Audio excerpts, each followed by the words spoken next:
The path to mastery leads through the heart of adversity. Challenge is the raw material from which courage and strength are forged. Warriors are not defined by events.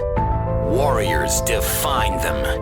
Warriors conquer themselves before all else. Warriors are relentless in their service to others.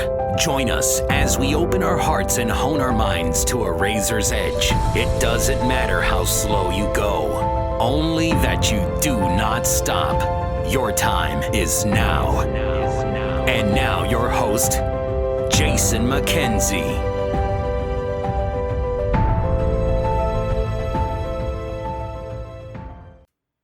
As I was recording a podcast yesterday, I was having a great conversation with a guest, and I'll release a podcast this week, but I was struck by the fact that my interviewing skills, I guess, have gotten, or my conversationalist skills have gotten better as I've done the podcast, which is great. I mean, I still have a long way to go. And typically the way I'm wired is nothing is good enough. But what I wanted to talk about today was one of the reasons that I've gotten better. And that has to do with getting a really important piece of feedback, probably at the right time, from the right person. And I wanted to give a shout out to that person because they'll probably be pretty surprised. So, and I also wanted to give you some insight into not only how my mind works, but probably to how many of our minds work and why we are so afraid of putting ourselves out there and getting feedback. Because even though I'm a person who encourages people to give me feedback, sometimes I don't take it very well, or I don't take it well right away, and it requires a whole lot of thinking about it. So to process it and to put it into use and, figure out what it means to me and how I want to apply it and all those kind of things. So one of the interesting things about doing a podcast is that you get to hear yourself after. So you do these unscripted conversations with people, and then you get to listen to it after. I don't listen to all my podcasts, but I listen to a fair amount of them because I want to hear how the interview went. I want to see if there's any opportunities for improvement. So anyways, when you do that, you tend to pick up these idiosyncrasies that you didn't know you have. Like my kids do this to me quite frequently where they point out all these weird things I do that I'm not even aware of. And I think as we get older, we get a little more quirky, let's say, and those idiosyncrasies tend to increase over time. But anyways, one of the things that I tended to do as a podcast conversationalist, let's say, was I tended to say, oh, that's interesting, like so many times. And I would listen to it and I would just be totally cringing. Like, okay, never say that's interesting again. That was my task, right? And I kept doing it. And then one day, this guy I know, whose name is Nick Elkins. And I'll tell you a little bit about Nick in a minute here, but he reached out to me and he goes, hey, do you mind if I give you some feedback on the podcast? And I was like, no, man, of course, go ahead. And he goes, you say that's interesting a lot, but the way that you say it tends to sound insincere because you say that's interesting and then you move on to the next thing right away. And it feels like you're just saying that's interesting to kind of stop the conversation and shift the subject. And I know you're not being insincere because I know you, but that's what it comes across as. And I want to tell you, obviously I thank Nick and we had a little dialogue about it, but I want to tell you actually what went on in my mind. Okay. Because I think this is insightful and it's me being a little bit vulnerable, but it's also me explaining how the process of, self-reflection and self-awareness and all that kind of stuff works in my own head. So the first thing I thought was, oh my God, I suck. Because I always feel like what I'm doing is not good enough. Okay, that's just, if you listen to some of the podcast episode, I think there's some genetic reasons why that is the way it is. And I'll link to episode 33 where you can have a listen to this conversation. But regardless, so when someone gives me feedback like that, like Nick did, it immediately confirmed in my mind all of the things I already believed about myself. Like I'm not good enough, and now I'm coming across as insincere. And what the hell, I'm trying to come across as always being sincere. And what if I'm sending the wrong message to people? And oh my God, why am I even doing this if I suck so bad? Like all of these thoughts went in my head. And I think it's one of the reasons people don't want to receive feedback is because having those thoughts are uncomfortable. Now, also in this community that Nick and I are a part of, I I would say I'm seen as a somewhat of a leader in that community. I've been around it for a long time. I think I've helped a fair amount of guys. I've made myself available to, for a lot of coaching calls and that kind of stuff. And and I run mastermind groups with guys in that community and all that kind of stuff. So, I mean, I would say I'm seen as somewhat of a leader.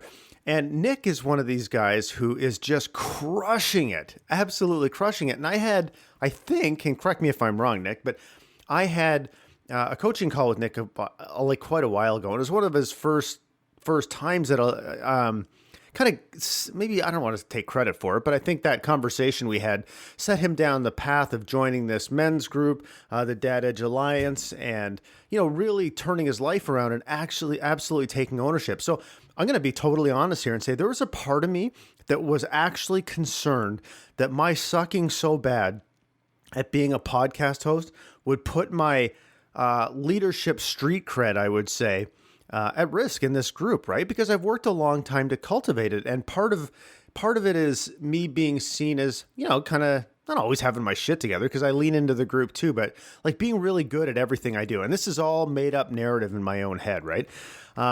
So those are all the things that went on in my head. And I'm thinking, oh my God, like, is Nick, this guy who I had this amazing coaching call kind of way back at the beginning of his journey, is he going to think I'm some kind of think less of me because I'm no good at doing a podcast and blah, blah, blah. And so, but that's only the initial. So first of all, I can't thank you enough, Nick, for taking the time to give me that feedback. But what I want to be clear about is that initial discomfort that comes from receiving feedback like that is totally temporary. Because then what happens is I can't even tell you how much time I spent thinking about that.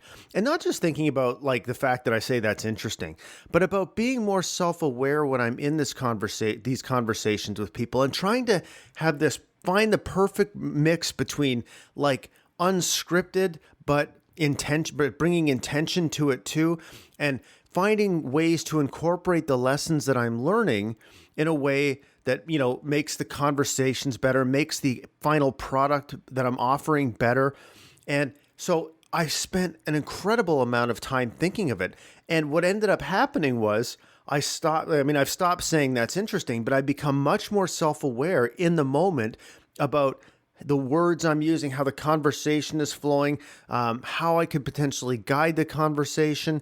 But it all came from Nick having the courage and the compassion and generosity to give me the feedback that was hard for me to hear in the first place. And Nick doesn't actually know any of this. This is the first time he's going to hear this. But that's the freaking beauty of it, right? And it seems so like this beautiful virtuous circle, because I have a coaching call with this guy.